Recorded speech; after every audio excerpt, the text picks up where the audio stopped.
So, if you don't know me, my name is Jolene Stevens. I am the owner of Practically Magic, and that is that lovely itinerary software, this stuff. And if you are interested and you are not a user of Practically Magic, you can sign up at practicallymagic.co, and you can do a 14-day free trial right now, and you can do this along with me. Setting expectations is fundamental to our success and our clients. Again, I think this is half of what we do, if not more. So thanks, Kim.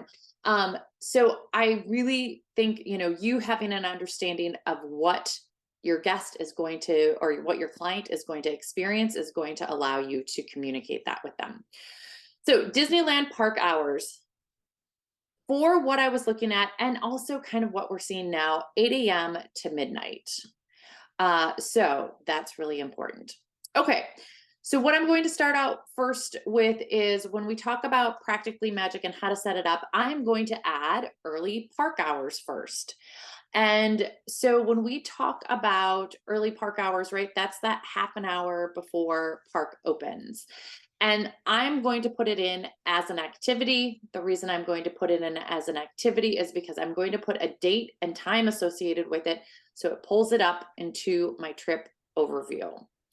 Now, the next thing that I'm going to do is I'm going to put in park hours. I do this under notes because I'm not going to put a time associated with it, because I don't want to have that pull up into my trip overview, because I think it's redundant and confusing. So I put it into notes. You'll also see that one of the other things that I do is I input the link to the Disney park website park hours. And the reason why is because park hours change, and I want them to be really equipped to get the information they need when they are on their vacation. You'll see here, trip overview, we don't have anything yet on these other days, but you'll see what I'm talking about is when you put a date and time, it gets pulled up into your trip overview. If we have dining, if we have parades, shows, those will also show up there once we put them in the date and time. Okay, so I just want to talk about Disneyland just for a moment, because if you kind of have a hazy idea of Disneyland, but you don't have a really solid understanding of Disneyland, I just want to talk about this, because there's some areas that are kind of out and back areas for me. Meaning, in Walt Disney World, or in the Magic Kingdom, it very much is a hub and spoke design, and you're not backtracking much. But Mickey's Toontown, when it opens, like a couple days, this is kind of like an out and back. Like, you're not getting to anywhere from Toontown. Toontown is all the way back by Small World. That's another thing where it's like, that's very far back in the park. And you don't have a ton around there other than the theater and the train station, which I will tell you, one of the things that I use at Disneyland is the train, and I use it to get from one side of the park to the other. So I don't necessarily use it as an attraction, although that's kind of like a bonus, but I do use it to get my clients from one side to another, because I think it is a brilliant way to get to those out and back sort of places like Mickey's Toontown, right? It stops right here, and you can get to Mickey's Toontown and Small World very, very easily from, let's say, if you were over by New Orleans Square. But so I want to just mention that, because I think that in Magic Kingdom, I don't use it very much as that as a form of transportation, but that's definitely something that I do here. I'm super excited about Mickey's Toontown. If you all have not watched the kind of behind the scene, the D23 sort of stuff, definitely check it out. I think that Mickey's Toontown is going to be really up leveled. I used to take my kids back there as like a 2 o'clock in the afternoon, sort of like they can run around. I think it's even more of that kind of space now, where they're going to be able to like play, like kind of how I use Tom Sawyer's Island in Magic Kingdom. But if the lines are long, it's a great space to go back. They get to play in a space that is very obviously unique. Now, What I will say is that place is going to be a madhouse for probably the next 2 or 3 months, given that it's new and this is a local park. That's the other thing to remember. This is a local park. And what I mean by that is that you have the people who go frequently, right? They're going to be focused on the things that are new. So Mickey and Minnie's Runaway Railway, which I'm assuming is going to be a virtual queue. But the new areas, that's going to attract a lot more people, I think, than what we see sometimes in other areas. This happens actually, though, like when we talk about Star Wars Land, right? There was a ton of locals in Orlando that were going to Star Wars Land specifically. They didn't care about the rest of the park. They could camp out in Star Wars Land for hours and hours and hours, and that wasn't a big deal because they're local, they're annual pass holders. Same with this. So, if anybody has questions about that, let me know. But the other thing that I want to say is Galaxy's Edge, I feel like is another one of those kind of like out and back sort of things. Now, the nice thing is that you have 2 entrances to Galaxy's Edge that make that out and back really convenient. And just something to think about as far as trying to communicate to your guests. So, right, you have this entrance. The first entrance comes right off of Fantasyland. And so super easy to get from Fantasyland back into Star Wars Land. And then you have Galaxy's Edge. And they're right by kind of like Olga's Millennium Falcon, that sort of area. And then you have, the market area here. But once they get over to Rise of the Resistance, which is over here, they're way far in the back. And this is actually quite, I would say, a considerable walk with nothing else around, which is kind of similar, a little bit similar to how the studios is laid out. But then you get over to Critter Country and you have Splash Mountain, which is down, and Winnie the Pooh is back there. But that's really the only thing back in that area. So this is kind of a little bit of a dead zone other than Winnie the Pooh. And so I just want you to think, as we're talking about these things, if your clients are over back by Rise of the Resistance, you're going to want to tell them to go back towards the market and go through this entrance to get back out into Frontierland or to go over to Fantasyland area. That's something as we're looking at the layout, I just wanted to point that out. But again, this area in here is, again, kind of an out and back. I probably would not go over to Galaxy's Edge to get there. The only thing that I'm going to say that people definitely use this for is in the morning if they are trying to rope drop Rise of the Resistance. So here's the thing, what I've seen throughout the last couple of years is, they want people to line up here and they walk them back to Galaxy's Edge. But you also have the people, the locals, who are like, yeah, I'm not doing that. And they come through the Adventureland, and cast members will say, you cannot get into Galaxy's Edge from Adventureland. You cannot do this, you cannot do this, you cannot do this. But they do go through Adventureland, and they either meet up with the group here, or sometimes they're going all the way around to get to Rise this way before everybody else who's being walked by cast members is being walked back here. So just know that if they are rope dropping Rise of the Resistance because they don't want to pay for it, and that's what their main kind of goal is on Disneyland Day, if I don't want to say, break the rules or whatever, don't listen, but there are people who go through Adventureland and then go around and get through that way. There may be cast members here saying, no, you can't go this way. And then they'll meet up with this group, but they're still probably ahead of what they would have been here. So that's that. We'll get more into that as we go, but does anybody have questions about just park layout or anything that I just said? Okay, great. Okay, let's talk about average wait times. Now, what I want to preface this with is these are trends that are similar all through the year, but this data right now is from January. So everything is shorter than it typically is throughout the year, right? beginning of January, everywhere is going to be shorter, but the trends are the same. So, right, Rise of the Resistance is going to be the longest wait. Space Mountain, Indiana Jones, Millennium Falcon, Smuggler's Run. Those are going to be your top four. And so when you're looking at that, those are the ones that we want to make sure that we are helping people to avoid standing in those lines. So rope dropping or using the individual lightning lanes. Okay. So, and then Matterhorn, yes, Big Thunder Mountain, Haunted Mansion, but some of these things, it's I love Disneyland because the Disney Genie Plus lightning lanes work so much better. So let me show you what I'm talking about. This is like, wow. So we know Rise of the Resistance is the individual lightning lane. The difference is Rise of the Resistance, this is distributed chronologically, right? That's different than Disney World. So this works just like a Disney Genie Plus lightning lane would work, but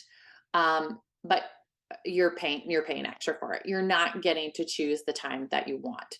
So this data is really, really interesting to me. And I want to point out a couple of things that I'm taking away from this. So like when we look at this first kind of line here, they were not distributing lightning lanes before 12. This could have meant that the ride was down. Could have meant, I don't know. I don't know what happened that day, but you'll see, right? Like there was nothing before 12. Maybe it was a group. We don't know. But this is possible. But you'll see typical, right? At 7 a.m., you're getting a 9 a.m. return time. So this is interesting too, right? Because the park is open at 8, but they're not distributing lightning lanes until 9. So that's an important piece to consider when we're talking about the lightning lanes. Now, and I've said this before, and I'm going to say it again, so I'm sorry, guys. I'm like a broken record on these things. Rise of the Resistance, the reason why I would pay for Rise of the Resistance is because it's like an insurance policy. This ride goes down more frequently than we see other attractions go down. So in my book, I'm buying that individual lightning lane because I do not want to be in line and that ride goes down. And then I have to make those decisions, right? Of like, do I stay in line? The sunk cost issue, right? I've stood in line for 35 minutes, 45 minutes. I don't want to get out now. And Disney doesn't always say, okay, we've been down for an hour. We're going to give you a pass to come back. That sometimes doesn't happen. And that's actually what I experienced at Disneyland, right? I rope dropped it because I was like, oh, I'm not going to buy it. Rope dropped it, went through. Nobody said the ride was down. I stood in line for 45 minutes, no announcement, no nothing. And finally, at that 45 minutes mark, they said, I'm sorry, we're down. We don't know when we're going to be back up. And so my family and I are standing there and it's like, oh, we could have ridden 5 rides in Fantasyland right now, right? If they would have communicated when we were getting into line, which it was not. What's interesting, and so because my husband worked on it, like he saw nobody was coming out and he said, Jolene, I think the ride is down because I'm not seeing anybody coming out the exit here. And we stood in line anyways, but we did get out of line after about an hour, no guest recovery, nothing. And we were out of luck, but that ride was down for another 3 hours. So this is why I say individual lightning lanes, because right, the last thing you want is your client standing in line for who knows how long, not being able, because most of us, right, this is we're not coming back next week. So this matters. That hour matters. So what you'll also see, what I think is really interesting is this 9:30, right? What we should be seeing is an extension of that line here, but it drops off. It's like at 9:30, they stop distributing, and then they start again at an earlier time. And then they stop again and they start at an earlier time. So it's like there is not consistency. So even though they're saying that they they give out in chronological order. They don't necessarily. It's not happening that way, because we have this orange line going up here, and then it comes down here, and it's here, and then it goes back up, and then it comes back down, goes back up, comes back down, goes back up. So it's really variable of what time you're going to get based on when you get your lightning lanes. So with that, I want to just kind of think about, okay, if they are going to be purchasing this lightning lane, I do think purchasing it at 7 o'clock could be a good idea. Again, one of the other reasons why is I want Rise of the Resistance in the beginning of the day, because if it does go down, and it does go down for hours, they have the most opportunity to fix that attraction and get back on that attraction. So this is another reason why I'm like, no, I would probably purchase it at that 7 o'clock, knowing that, okay, it's going to be 9 o'clock. By the time, probably 9 o'clock when their window opens, and they'll have until 10 o'clock. They'll have until 10 o'clock to get on it. And that's important, because I will walk you through how I would do the rest. But let's keep going. Does anybody have questions on Rise of the Resistance, or what they're seeing on this? I mean, right, some days you have this, it goes really fast and it's gone by 10 a.m. And then there's other days where it stretches out and is still available at 5 o'clock. So for the people who are park hopping, this is good information, right? Because they can figure out, maybe, if they're getting over there now that it's at 11, but if they're getting over there in this time, having them check around 10 or 11 o'clock to see what time the lightning lanes are distributing for, I think would be helpful. Okay. Let's keep going. Okay. This is why I love Disneyland, Disney Genie Plus, is because it looks like this. And let me tell you what it looks like. So, this means at 10 a.m., your return time for Buzz Lightyear Astro Blasters is right around 10:20.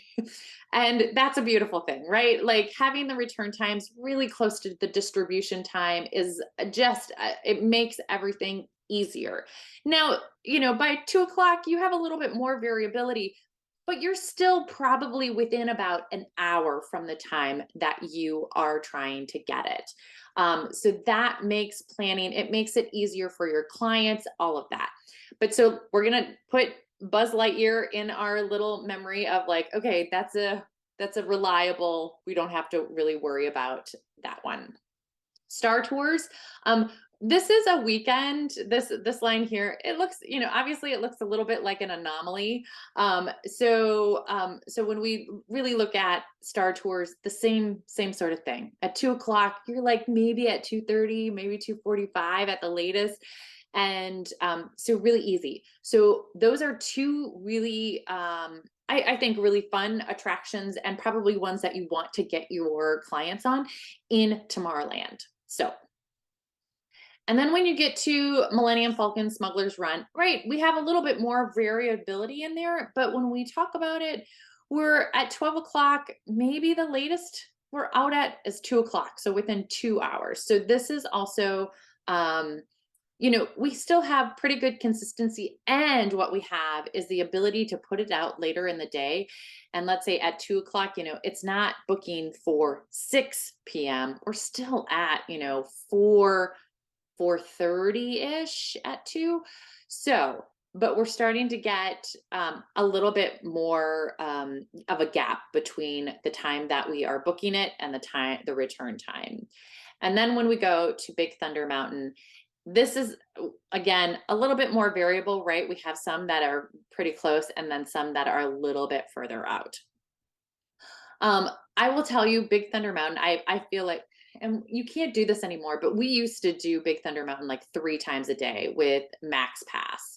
And you can't do it with Disney Genie Plus because you only get one time on each attraction. But this is another one that I feel like, what we're seeing here is probably much more the norm than some of these out here, which are the weekends. Again, guys, so this is another thing, like, when we look at Disney World, sometimes those Mondays and those Fridays are much more busy than, let's say, the Saturday or Sunday, right? Saturday and Sunday are days that most people are traveling, and so the parks, you have the locals, but not like this, right? Like this is like such a local park. So Saturdays and Sundays, you're going to see much more attendance. So I always tell my clients, if you are going to Disneyland, I would not go on the weekend. I would go on a Tuesday and a Wednesday because you don't have as many locals there. So, and that's exactly what this is showing. This is Saturday, Sunday. You know, these are not Saturday, Sundays. One thing that I did take out of here though, guys, I don't know if you've noticed my dates on the side, but I did take out Halloween. And the reason why is because the data was so different, because you have things like for like Haunted Mansion, it's way out of whack when it comes to Halloween, because again, it's a local park. That overlay and is going to be different because it's a local park. And if you have no idea what I'm talking about, they do a Nightmare Before Christmas overlay on the Haunted Mansion. And that line gets super long during the time that they have that Nightmare Before Christmas overlay. And it's super cool, but it's not normal. You're not going to see this in the rest of the year. Matterhorn bobsleds. Again, you have a little bit more of a spread, a little bit more variability, this means. And, you know, at 2 p.m., you have, it may be up to, you know, just before 6 p.m., but it may be like at 2:30. On average, it's probably more like 4 o'clock. So you have about a 2-hour spread. So Matterhorns definitely is something to, you know, consider when you're thinking about how far away you're going to be from the current time. Space Mountain, this doesn't show it, but Space Mountain, when it's a busy time, Space Mountain will go, you know, within about the first 2 to 3 hours of the park being open. These dates are, I chose the fall, and let me explain why I chose the fall and that I didn't do the beginning of January, is because the beginning of January, as we talked about, has lower times for everything. In this kind of early November is a moderate time. It gives you kind of middle of the road of what you're going to see most of the year. Or obviously, if you are going during the holidays, everything's going to be bumped up, bumped out, bumped. And then if you're going during January, you're going to see things much more of your return time is going to be closer to your distribution time. But yes, so when we talk about 2 or 4, and the reason why I go out to 2 or 4, right, is because at 10, you're mostly still close. I mean, maybe you're going out. You have kind of people who are this looks like, you know, that second, third lightning lane, and then you have a much more scattered time frame. And when we talk about those, yeah, we'll keep going. So Indiana Jones, another one where you have a more of a variation in what you will see in return times, but these definitely go later. So you know, at noon, we're talking about return times that are 2, more like 3, 4, even 5. Indiana Jones is a popular ride. And so you know, it's one of these things where knowing that by, you know, 4 p.m., you're starting to get way out there. And so I would, you know, if Indiana Jones is important to them, that we need to get them in that area a little bit earlier. So Haunted Mansion, again, the day before, the day before Halloween, you can see it here. This was the weekend. The overlay lasts through Christmas, so you'll see the weekends definitely is a bump. But you know, your typical, you're still, you know, at 2. You're looking between, you know, maybe 6 o'clock.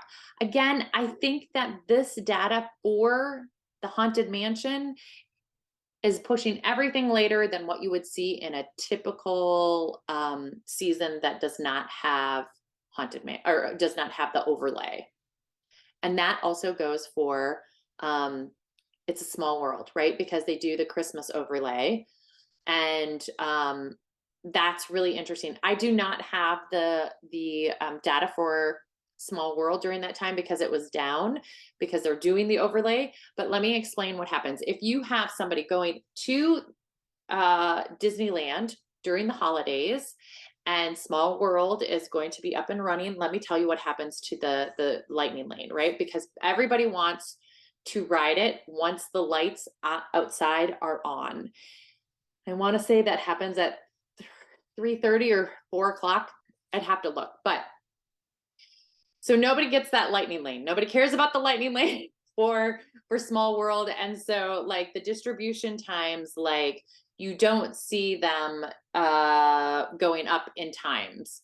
And it's kind of like it's immediate. But then right around, I want to say 1 or 2, it probably changes each day. But then all of a sudden it will hit that they're going to distribute for the 3 p.m. And then all of a sudden the lightning lanes are all the way out until like 10 p.m. And it happens within probably about a half an hour.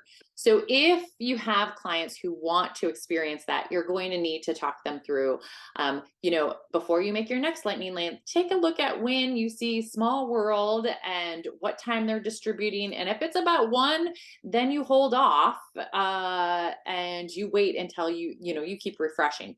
That's like one of those, do you really want to do that to your client? If they care about that and that's their thing and they don't want to stand in line, you totally give them those instructions. So, okay.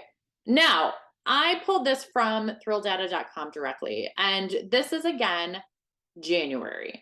And so I want to talk about what this tells you. And I think this is super helpful because we don't have Indiana Jones. Indiana Jones would look very similar to Space Mountain. Indiana Jones isn't there refurbing whatever they were doing during this time. What you'll notice, and we'll talk about this, but what you can see here, right, is that Space Mountain, the colors are associated with how many lightning lanes are left to get, right? So this means that there are less lightning lanes, or they're going quickly, right? More people are getting those. The rest of these, and again, this is January, so like just be conscious that this is January and the crowd levels are lower for this. But you'll see, Star Tours, Splash Mountain, obviously, because that's going away. And then you have things like the Haunted Mansion is very similar to Big Thunder Railroad.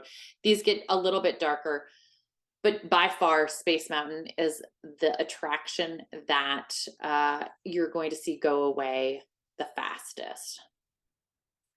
Okay, questions on that? Okay, so now we're going to get into how to get this into an itinerary and what to do. Because when we talk about this, okay, so actually I'm going to go all the way back to our little Disneyland map.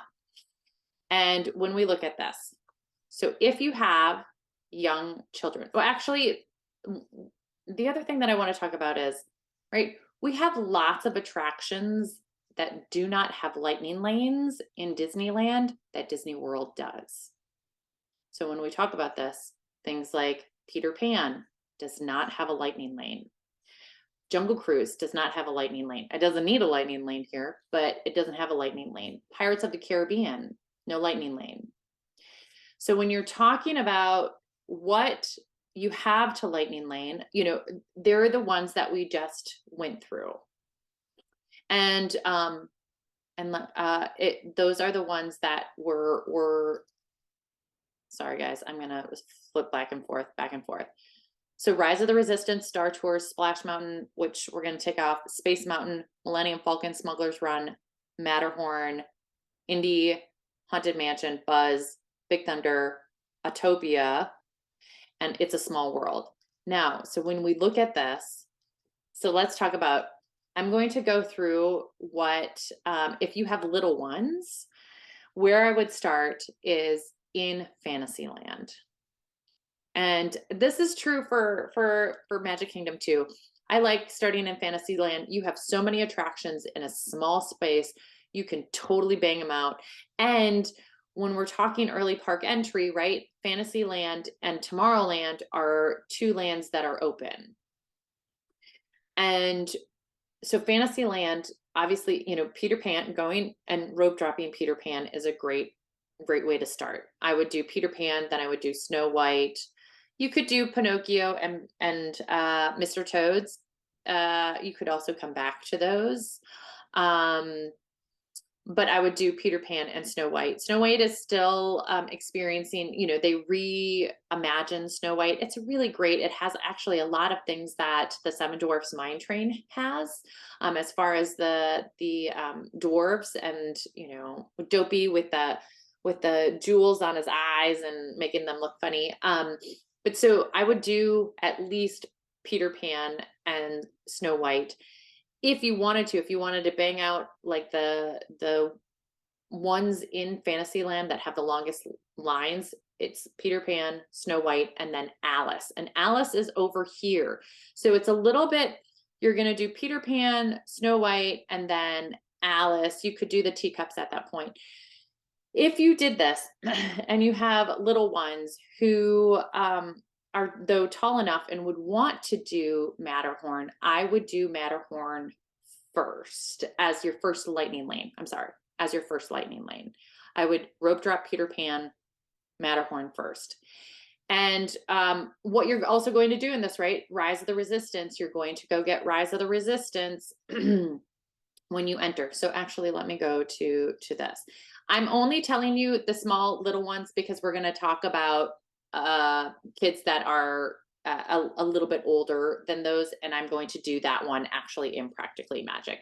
If you guys really want me to do a little one, I can do it after. But when it comes to Disneyland, make your first lightning lane. You're going to log into the Disneyland app. Once you have come into the park, right? This is different again from Disney World. It's once you get into the park, you can choose your lightning lanes. I have Millennium Falcon Smugglers Run on here. We'll talk about that. I'm not sure if I agree with myself here, but lightning lane for Rise of the Resistance. And again, if you think about, okay, if you have a 9 a.m. Rise of the Resistance, if you get into the park early, let's say you're getting into the park at 7 and you're making that Rise of the Resistance and it's at 9. And then, I don't know. I'm sorry. I'm looking at the question of, I've heard you can get a lightning lane on the monorail. Here's the thing, because technically you have activated your tickets. You cannot get on the monorail without scanning your ticket. That is a park entrance there. So it's not like Walt Disney World where you don't need park admission to get on the monorail. You're entering the park, so you've activated that ticket, and so that makes total sense that, yeah, they could be on the monorail going into Tomorrowland. Here's the tricky part when it comes to doing the monorail, as depending on when the monorail station opens, that can be a hindrance, but it also, or it can be helpful. Like I've gotten into the park and back into Tomorrowland super early because that entrance they opened, kind of on the earlier side. There are some times though that it doesn't open until like 7:30. And at that point, you're actually behind the 8 ball because you could have been all the way into Tomorrowland or by Tomorrowland if you would have gone to the main entrance. So and I don't know actually where they post what time they're opening the monorail station. So let's talk about though, if your Galaxy's Edge, Rise of the Resistance, individual lightning lane is at 9 o'clock, but you have early entry at 7:30 and you're doing Fantasyland, that gives you, almost 2.5 hours, right? In Fantasyland area before you need to get over, well, you would have to walk over to Galaxy's Edge within that 2.5 hours. But what I mean by that is, if you have little ones and you're doing Rise of the Resistance, you still could do Fantasyland, right? You could knock probably, I'm going to say 5, if not more attractions out within that time frame, including Matterhorn. So if you have really small kids, but they're tall enough to do Matterhorn, or you have a mix, and so you're going to be doing rider swap, I would do Matterhorn as your first lightning lane. For Disney Genie, I would do Star Wars Galaxies or Rise of the Resistance as your individual.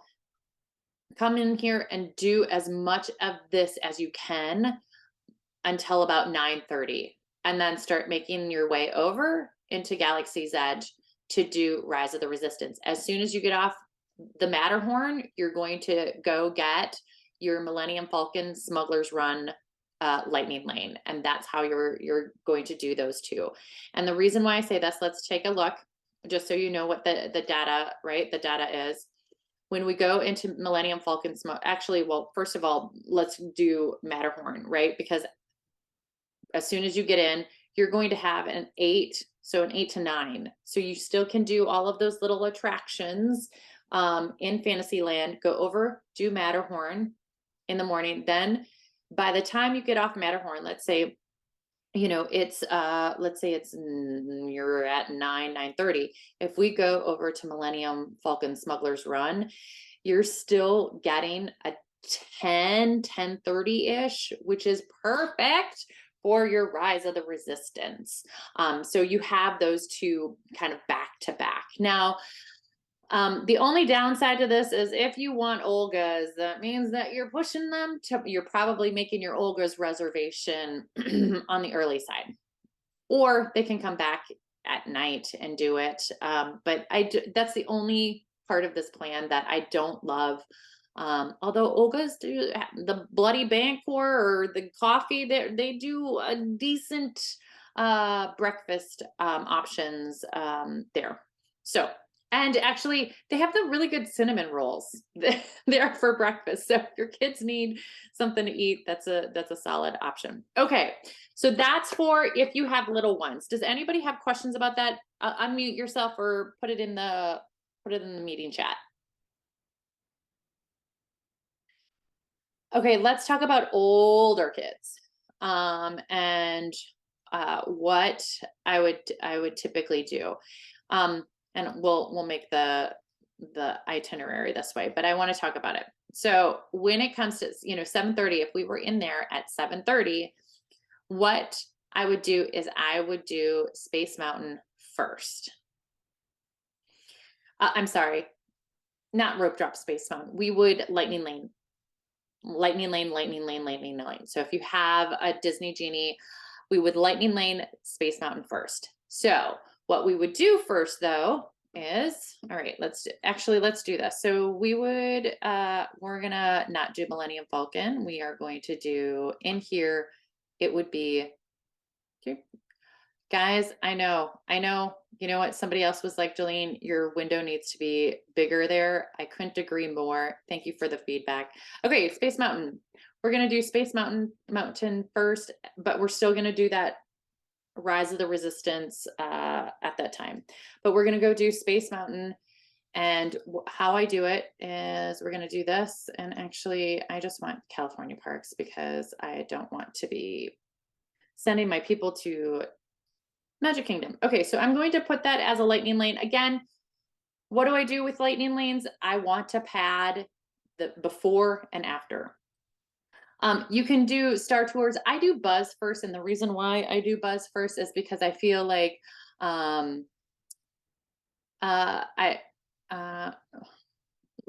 Lighty. Where are we? There we go. Oops, I'm sorry. The reason why I do Buzz first is because I feel like if you do have little ones, let's say you have a mix, you don't want to start necessarily on Star Tours because it's a little bit more intense. So I like to ease them in, do Astro Blasters. Ooh, that was fun. Now you can do Star Tours. And when we talk about these things, Star Tours is a little bit more intense, but I still think, Space Mountain is going to be more intense. What I've experienced is typically you have Astro Blasters and Star Tours, and then by that time, it is your Lightning Lane. The other thing that you have back there is Autopia. I feel like Autopia it just takes a long time. But if you have a little one that likes cars, I don't know if you can skip it at that point in the day. It was always really hard to skip over because I like coming back to that one. And let me just kind of talk about I would do that later in the day because I wanted to get on other things that ended up being longer. And you can see when we talk about Autopia, that is, just so we know, that's Tomorrowland Speedway, right? Like Autopia, it's a different name. But that's, that's right smack over here. It's 30-minute wait usually. When you the Finding Nemo, generally, I know it says it's not. I feel like though in general, Finding Nemo, the submarine thing, that does get a bit longer. So would I do it then? Again, this is one of those things where because the train station is right next to Autopia. And so this is why I would skip Autopia at this point, is because I can get them around there and they get off there and they do Autopia and Finding Nemo, the submarine voyage later. But if you want to pad it a little bit more and have some more things in that area, I would do Finding Nemo submarine voyage. Let's pull it down. Is it not going to let? No, because I didn't pull it. There we go. Okay. Now, what next I would do is, right, we need to get them though over to their Rise of the Resistance. And so you could, after Space Mountain, do the Matterhorn. And again, you're going to be off you're going to be off Space Mountain really early. So let me show you Space Mountain, how we're looking at Space Mountain. Right, so you got in at before 7 o'clock. You got a return time.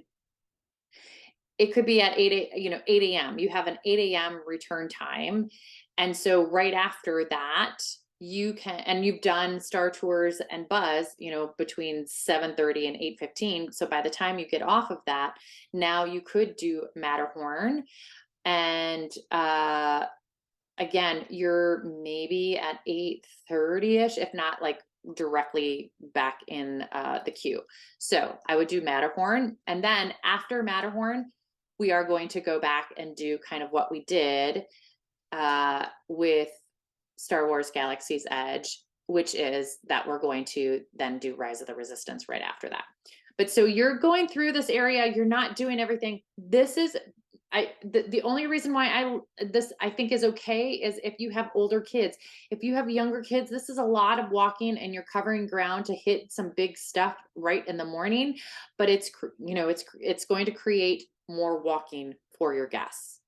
100%. Okay. And then I'm just going to do Millennium Falcon and stick it in there because we know that that's going to happen. So after you get off the Matterhorn, and actually let's put Rise in here also. We're just going to put Rise. And we're also going to mark that. Oh, sorry, I forgot to put that as a lightning lane.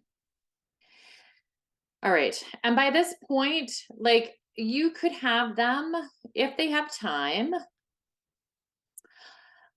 you could have them do, as they're going by, you're going to have them do Alice. And then, so Matterhorn, Alice is right next to the Matterhorn. And then the other thing that you have right next to that is Mad Tea Party. What I'm going to have them skip, or you're not going to do, are like the storybook boats. You could put that in there, but I don't think that they need it. So let's just do some timing. So you get into the park at 8 or at 7:30. You're doing these two probably just within about the first half an hour and even maybe 45 minutes. Space Mountain, let's say you're getting off of that at about 8, let's say 45. This is going to take you about 15 minutes. So you're up at 9, you're on Matterhorn by 9. And then you have this at about, the tea party, maybe they may have to skip these or maybe not, depending on how long everything's taking. But again, that's why when you are talking to your clients, or you can put that in here or in up here, which is verbiage about, while I've looked at historical data to plan out your day, rides can go down, and I do not, and things can change. I do not have exact times for when these things are going to happen. I have padded before and after your lightning lanes with the best information I have. And if your lightning lane is about to happen, but I have other attractions in front of that, please bypass those attractions and come back to them. So that is the type of blurb that I put in there. And then you have Millennium Falcon, Smuggler's Run, and Rise of the Resistance. Now, here is the thing, right? You have basically skipped Fantasyland, basically the vast majority of it. So Storybook Boats, Dumbo, the Carousel, all of the little ones, Peter Pan, Snow White, Pinocchio, all of that, Casey Jr., Circus Train. What I would do is, if these people are an older family, I would not go back and do Fantasyland until the night. And the reason why is because, right, Fantasyland, lots of kids, young kids in there, 7 o'clock starts getting late for them. And so you'll see the lines in those areas go down. And I think that's a better time to come back to those attractions because they do not have lightning lanes. And plus, Fantasyland is super magical at night because of the way that it's lit. Dumbo's really beautiful, all of that. Okay, so what I would do from here, though, is I would probably, again, when we talked about these entrances, you want them to go back to Frontierland. So you don't want them going around here. So specifically after Rise of the Resistance, I would say go back to the market and go out the entrance that is closest to the market. Now that may, or you can tell them, get your app out and look at where Big Thunder Mountain is and go that way. Now it's also about lunchtime. So let's just talk about lunch in these areas, right? We have Docking Bay 7. If that's not your deal, there's 2 other restaurants that are very close to here that you could also add as quick service options. You have Zocalo, somebody help me with my Spanish. It's the Mexican restaurant that's right next to Big Thunder Mountain. So Zocalo, I think that's what it is. Anyways, great options there. Solid. If somebody's looking for hamburgers, cheeseburgers, that sort of stuff, and they used to have garlic fries. I think they still have garlic fries. The Red Rose Tavern, which is right here in the Fantasyland, like just at the edge of Fantasyland. So you're not going all the way into it. Those are 3 good quick service options in that area. And I think you could do, either the Zocalo or Red Rose Tavern, and still have your next one be Big Thunder Mountain. So what you're going to do after Rise of the Resistance, go add or you can tell them, I do that all the time, right? We've talked about this before, which is I'll add a restaurant that says quick service recommendations. And the location will still be Disneyland Park. And in here, I will list out each restaurant, and I will tell them where it is. Tavern, and put, hamburgers, fries and burgers, and put those things so they know where it is and where it's close to and what sort of food they can get. If you have questions on that, let me know. Okay, and now we're going to Big Thunder Mountain. And Big Thunder, again, right after Millennium Falcon, Smuggler's Run, if they do that, the other things that are right around there that you can pad with Pirates, that can get long. So again, there's no way to get around that. If they want to ride Pirates, they're going to wait in line. But that's a good padding one because it does take a little bit of time, and you can do that before or after. Big Thunder. And then what you have after Big Thunder, you're going to want to do Haunted Mansion. Actually, ooh, here's what you're going to have to actually do. You're going to have to figure out whether or not Haunted Mansion is more of a priority, or if Indiana Jones is a bigger. Actually, I'm curious. For those of you who have ridden Indiana Jones, how would you rate it? 1 to 5.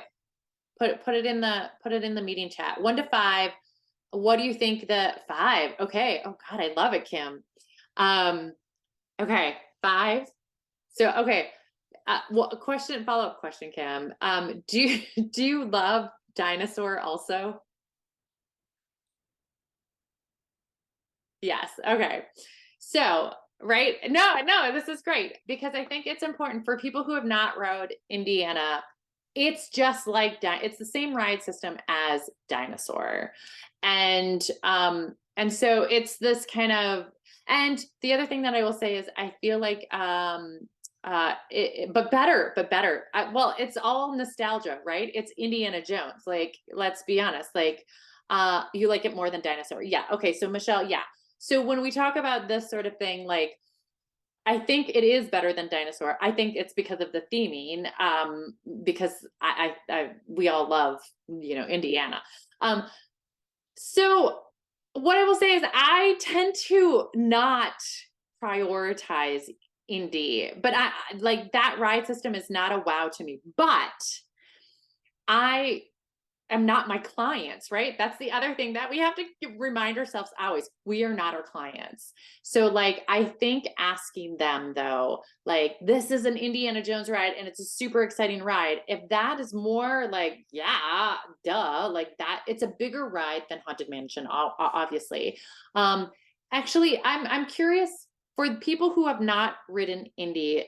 Well, no, you all have ridden Dinosaur. So I'm sure that you've all ridden Dinosaur. And if you haven't, then we'll talk about that just in of itself. It's Indian. Okay. Okay. So right. So it is a little bit like a hard, like, what is better, Haunted Mansion or Indy? I don't know. Let's talk about the other things that are around it though, right? So I'm going to go back to my little map because this is the other thing. One of my favorite restaurants, but it's being redone, which I'm cool. I'm sure it's going to have the same menu. So I'm like, I'm not upset because it has, as long as they don't take my jambalaya away, I'm totally fine. You have the French Market, who's going to be Tiana's now. Two things about this. So let's let's talk about both of these areas, and then you can kind of go into what you would do for this itinerary. So New Orleans Square, love New Orleans Square. I love it because, right, like Disneyland, I always say when people are like, well, what's better, Disneyland or Disney World? Or do I really need to go to Disneyland? It's like, Disneyland, or if you've been to Disneyland and you haven't been to Disney World, vice versa, it's like your favorite movie just did like a sequel. So like you have some of the same characters, but then there's like new stuff, which is always really exciting. So New Orleans Square is like the new stuff for those of you who have not been to Disneyland. So in that area, right, we have Pirates. And the reason why we have Pirates there, and that's going to stay there because it's choose your own adventure, right? If you go this way from Pirates, you're over at Indy. If you are going to go that way, you have Haunted Mansion. Okay, so Haunted Mansion area, you have the French Market, which will be Tiana's. That to me is one of my favorite quick service restaurants. It has, my kids love it. It has got good mac and cheese for them. The other though little thing over here that is like super fun is the beignets. And so Tiana's is like perfect for the theming of this, right? Because she would make beignets, right? So the beignets and the mint juleps. So these are non-alcoholic mint juleps, but to me they're still just as fun and wonderful, and definitely go get the mint julep. It tastes, yeah. Anyways, and then you have the train station over here. So this is really important to think about because it may be that you want to go into Adventureland and then go back out and do this and then go around. So let's talk about actually that. So when you're doing, let's say you do Indy, You know, if you're doing lunch, I would still go Red Rose Tavern. Please, someone tell me how, is it Zocalo? I think it's Zocalo. If I need someone to like gut check me on that because I feel dumb. Anyways, okay. Indiana Jones after, well, you may not be able to do Indiana Jones because it is a long line. Zocalo. Okay. Um, and uh that's going to be hard because by this time you're at like 2 o'clock. So you may, you know, when we talk about Haunted Mansion or Adventureland or Indy, you don't have a easy return time. It's going to be hours after, or at least 2 hours after you make it. So when we talk about where we are, right, we just did Big Thunder and it's probably around 1 o'clock or 1:30. But now we don't have mm, the niceness of having a direct return time. So, and like I said, when it comes to my Haunted Mansion, I think that I do think that Haunted Mansion is not going to look like this now. Actually, we can go look. Let's go look. People, so this is thrilldata.com. And this is where I get this data from. And they're super awesome and they have these great things. But when we talk about the Haunted Mansion, that's for, we're looking at this week. So at 3 p.m. at 2. So here's what's interesting about this, right? So Haunted Mansion is definitely going to have a return time that is closer to the current time. So you could do Big Thunder Mountain and then Lightning Lane, Haunted Mansion, and have a little bit of buffer time. You could go do Winnie the Pooh during that time. Again, that's kind of an out and back. I do not prioritize Winnie the Pooh at this park. If you have little ones, obviously that is going to be more of a priority, but for my typical guest, I'm not prioritizing that, and that's due to the placement in the park. And I'm not, you know, right? We talked about it. It's a dead space back there with no Splash Mountain. Like this is Pooh, but that's it. There's nothing over here. I mean, Rise, but that's why I'm like, don't, yeah. So, but so here's the thing, when it comes to Haunted Mansion, you could do Haunted Mansion, and let's say you get on Haunted Mansion by 3. When you look at, oh, Indy's not going to show us here, so we've got to go to here. Indy, if you were to Lightning Lane Indy at 3 o'clock, 3 o'clock, you're super duper late. If you're doing it at, you know, 1:30 or 2 o'clock, you're still really late. So here's the thing, when we talk, Indy is one of those attractions that's super late. So, or that it has one of the highest wait times. But I feel like when you do Indy, I mean, you could do it when you do Big Thunder Mountain and come back to Big Thunder Mountain. I think if you are an Indy lover and you are going to prioritize Indy, right? Because you have it, it's right here. And that's, I mean, we did Space, right? And Rise and Millennium Falcon Smugglers Run, great. But Indiana Jones, we did not do. So you could take out Big Thunder and do Indy, and then you're going to have to set that reminder. So hang on, let's do that. Since you guys are Indiana Jones lovers, I was going to like be like, oh, it's not that big of a deal. I love that people are keeping me honest. I appreciate it, Kim. Okay, so you're going to do Indy, but that's probably going to be, let's see, Millennium Falcon Smugglers Run. What did we say? That's at about 10:30, 11:30. So let's go and look at, when we look at the Indiana Jones at, we'll just say 12 to make it like kind of like be conservative when we talk about these things. And what we're going to then assume for Indy, if we are doing it at 12, somewhere around 3, which actually is a solid, like, it's a solid thing, but it means that your clients will have to set a timer. So let's put that in. So Indy is what you're going to do here, because now you're not going in order. It's not going to be in order. You're going to put after, and you can put better instructions on this, but I'm giving you the gist of this. After you have scanned in for your lightning lane, oh my gosh, lightning lane, you can select your next lightning lane. I recommend Indy. Okay, you're going to type it up what you want it to say, but you're giving them instructions on what to lightning lane next, because their next one is not what in order, right? This isn't going to go in order. And then what you're going to actually, the other thing that you're going to do here is if the return time is more than 2 hours from the current time, set an alarm on your phone to remind you to make your next lightning lane at the 2-hour mark. Your next one, actually, I recommend,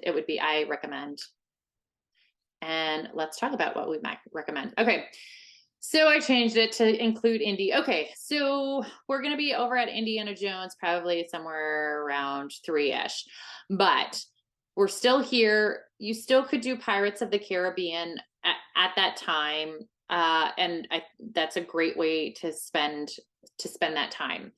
And then when we talk about the other things in the area that they would want to do or need to do, the tree is coming back. We'll have the tree that's being refurbed, and that's going to come back. That's great. Super. Now we're going to wait though for Haunted Mansion. We're not going to go over into that area. So I would still come over here, probably do Jungle Cruise. So let's pop that in. That is, and I know you're going to be like, Jungle Cruise, for those of you who are not familiar with Disneyland, you're going to be like, Jungle Cruise, that's an hour. No, it's like 25 minutes. And I'll give you my little trick. When you're in the queue, there is a place like in the middle of the queue, like mid queue, when there's a left and a right, and everybody goes right and the line stays long, but you can go left. So go left, and you like can cut a ton off of your wait. And I don't know why people don't go left, but if there's ever a time to go left, even if it looks like there's nobody in that line, go left, because you'll catch up to the line and you'll skip a bunch. So Jungle Cruise. And then of course we have Tiki Room, and with the Tiki Room, right, you have your Dole Whip. There's lots of Dole Whip over there. There's a little hut for the Dole Whip that you can mobile order at, but then they're behind Tiki Room, they have a huge Dole Whip bar, and they can go back there. So if you want to add that as part of the time between Pirates and Indy, I think that's a great thing to add to, is go get your Dole Whip. And they can definitely take it in the Tiki Room, so that's not a problem either. So by this time, Indiana Jones, you should be right around there. And then after Indiana Jones, so Big Thunder, is that going to be Big Thunder? I don't know if this is going to be before or after, but that's going to be kind of somewhere around there. And maybe you just put, oh, there we go. You can put in here, if, put the information about if Indiana is more than 2 hours, then you do Big Thunder Mountain after that. Okay, and then let's talk about this. We've done this, we've done Indy, awesome. We have Haunted Mansion, but the other things that we have not done are things like Mickey's Toontown, Small World, Autopia, and a lot of Fantasyland. So if you are somewhere around here, maybe what I would do is Big Thunder is probably getting a little bit later, and Autopia, I think it really depends on what you want to prioritize at this point. I think that it's going to be tough to do Big Thunder at this point because you're going to have Big Thunder going out a little bit. Oops. So at your, 3 o'clock time, well, it's probably an hour away, but you could go do Tom Sawyer's, you could go do the canoes. So if you have people who are going to need to step away from the lines and that sort of stuff, Tom Sawyer's Island is awesome. My kids used to spend so much time over there. And Tom Sawyer's Island at Disneyland is like so much more intense. So actually let's just say that they're going to do that. They're going to do Big Thunder after Indy. While they're waiting, they're going to do Tom Sawyer's. Or if not Tom Swa, the Pirate's Lair. This is really cool. This is a really, really cool area. And let me explain. There's caves and stuff like there is in Disney World, but there's also like this whole structure where there's like a ship. And then there's like these things that you can do where you can get like skeletons up from the water, and there's barrel bridges. It's just much more elaborate and super duper cool. And then the canoes, if your family, just so you know, the canoes you're going to get wet. And what I mean by that is people with the paddles, you're actually paddling around the water, and so you do get wet a little bit because you're in a canoe. But if you think that you have a family that would love to do that, definitely add it. This is one of those experiences where it's not just paddling around that water space. They are hysterical. It is. I'm sorry. Yes, you've got to go get them. Totally. Love it, love it. It is being recorded and I will post it. But as you are paddling, the person who is kind of your lead is making jokes, and it's hysterical and super funny. And I love the canoes because it's always a great time. So if they would love that, do it. But otherwise, the Pirate's Lair, awesome, awesome, awesome. As a way to do that. And then what I would do is at that point, so right, it's probably somewhere around 4-ish o'clock, and yeah. Toodles, totally. I know I'm a long talker, and this is actually a lot of content. Again, I would maybe leave the rest of New Orleans Square for a little bit. Otherwise, if they are getting hungry and that sort of stuff, I think it's totally fine to go over, grab some food, and do Haunted Mansion after your Big Thunder Mountain. But if they're over here at Big Thunder Mountain, what they could do is it is starting to get to be later in the day, and a couple of things that you could do. There is this theater over here. If you have not been to this theater, I think it's the Royal Palace Theater. They have, again, really hilarious, really, really funny retelling of Rapunzel, and was it Beauty and the Beast? Anyways, it's hysterical, and that's always a fun thing to do as it's getting later in the day. If they need to sit down, if they need to take a break, perfect. The other thing that you could do is you could still come over into New Orleans Square, not necessarily do Haunted Mansion at that point, unless it had a decent, not too bad of a wait. Let's look. Average wait time, 4 o'clock. Hang on, let's grab the heat map. Well, no, do they not have a heat map? No, this is the heat map, but let's see if it will give us the typical day heat map, because that would tell us. If it was a 30-minute wait for Haunted Mansion, I would do Haunted Mansion and then jump on the train. And what I'd want to do is I would want to jump on the train here and then take it all the way over to Mickey's Toontown. And so you could do Mickey's Toontown at this point in the day. If they're not going to do Mickey's Toontown because they don't care about meeting Mickey, or if they don't care, well, but Mickey and Minnie's Runaway Railway is there. We're going to assume that they're also going to have a virtual queue at some point in the day. And it's, at any point, they may be going back into that area.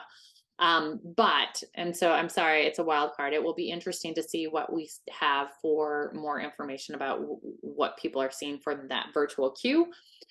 But you have Meet Mickey, you have Meet Minnie, you have Roger Rabbit. What I'm going to say about Roger Rabbit, like, I'm not worried about Roger Rabbit because I don't think it's an awesome ride. If somebody wants to fight me, awesome. Do it in the comments, because if you love Roger Rabbit or that ride, let's hear it so people can hear how wonderful it is and I don't just trash it. But as we go, then I would have them come back down. It's a Small World. You could do that as a lightning lane if you did not, or if right after you do Big Thunder, if you're going to come over here and take the train around, then yes, you could add It's a Small World.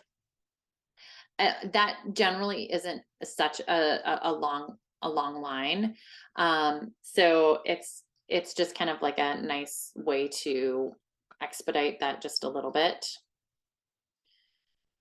I'll see what the Haunted Mansion is if we did not use it as the lightning lane. And let's say maybe, I want to say it typically around that time.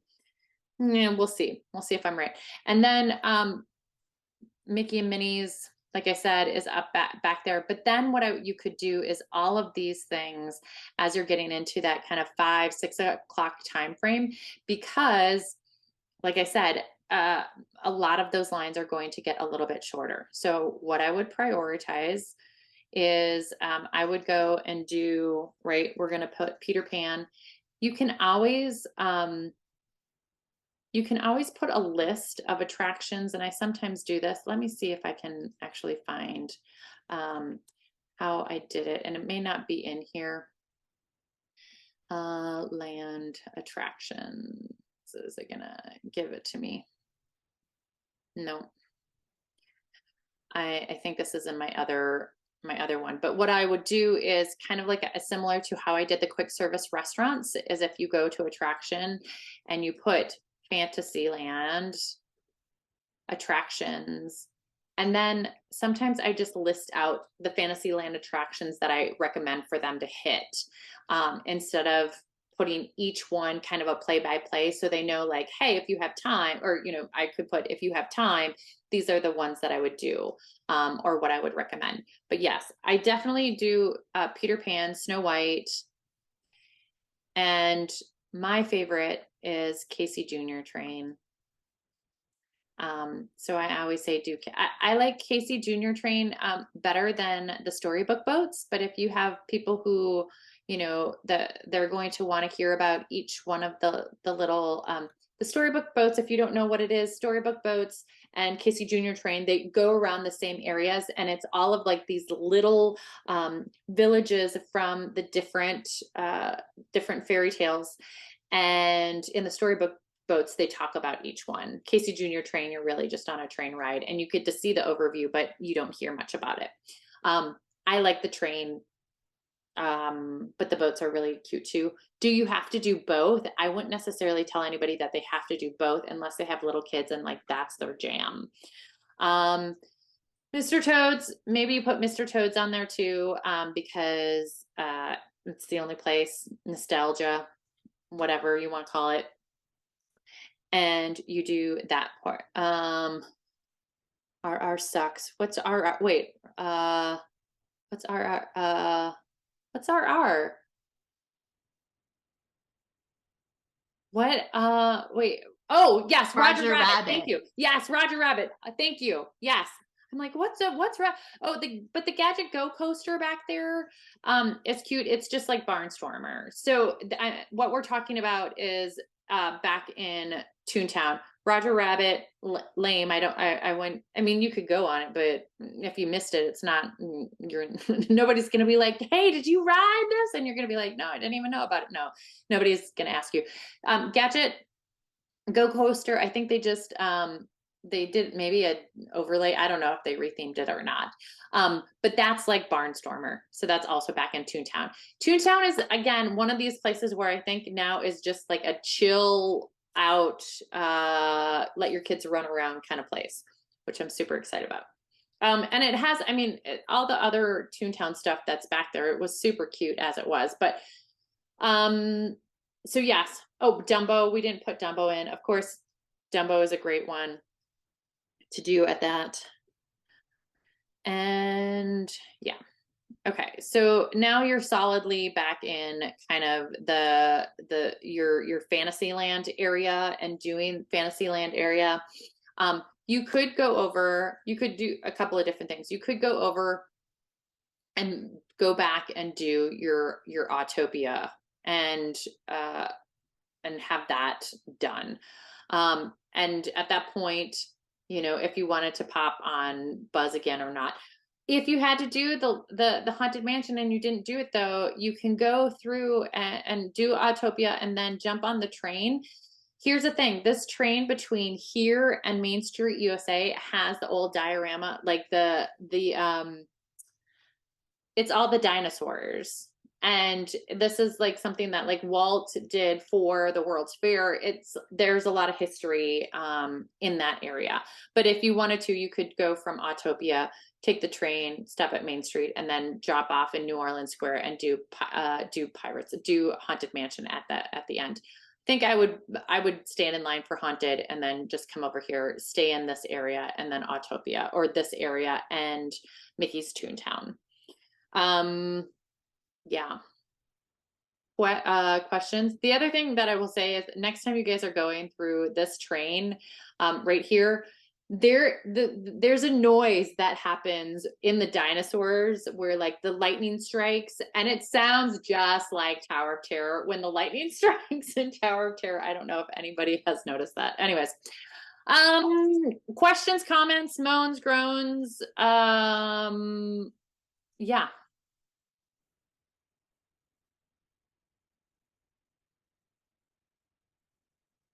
Really, guys? Is everybody like multitasking? Am I not actually talking to anybody?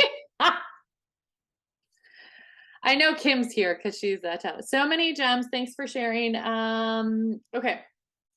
Well, one last thing. Once you have your Disneyland itinerary the way you want it, you're going to, again, what I recommend when you are saving days is put your initials for your, we all need to go back to Disneyland. Put your initials of your agency in there, and then put, Disneyland with, and maybe it's,